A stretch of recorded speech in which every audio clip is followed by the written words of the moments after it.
அன்பான சகோதர சகோதரிகளே, மாரநாதா இந்த நிகழ்ச்சியில் எங்களோடு இணைந்திருக்கிற உங்கள் ஒவ்வொருவரையும் ஆண்டவராகிய இயேசு கிறிஸ்துவின் நாமத்தினால் வாழ்த்தி வரவேற்கிறோம்.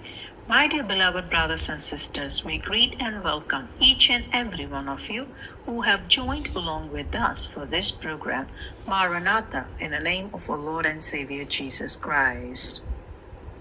வெளிப்படுத்தின விசேஷம் 1ஆம் அதிகாரம் 18ஆம் வசனத்தில் இருந்து நாம் தொடர்ந்து தியானித்துக் கொண்டிருக்கிறோம். We are continuing to meditate from the book of Revelation, chapter 1 and verse 18.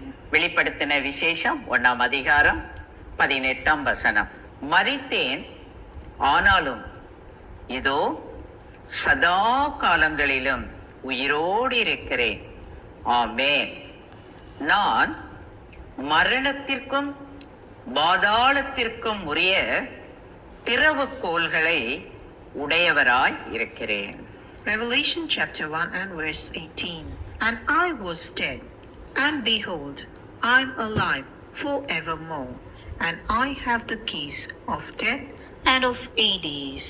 ஆண்டவராகிய இயேசு கிறிஸ்து அவர் உயிர்த்தெழுந்த பிறகு, குறிப்பாக வெளிப்படுத்தின விசேஷத்தில் கடைசியாக அப்போஸ்தலனாகிய யோவானுக்கு அவர் தான் உயிரோடு இருக்கிறதை குறித்து சொல்லுகிறதை இங்கே நாம் பார்க்கிறோம்.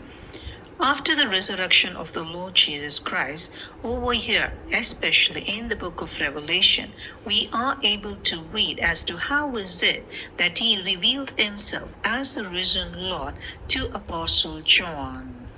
இதோ சதா காலங்களிலும் உயிரோடு இருக்கிறேன் என்று ஆண்டவராகிய இயேசு கிறிஸ்து சொல்லியிருக்கிறார்.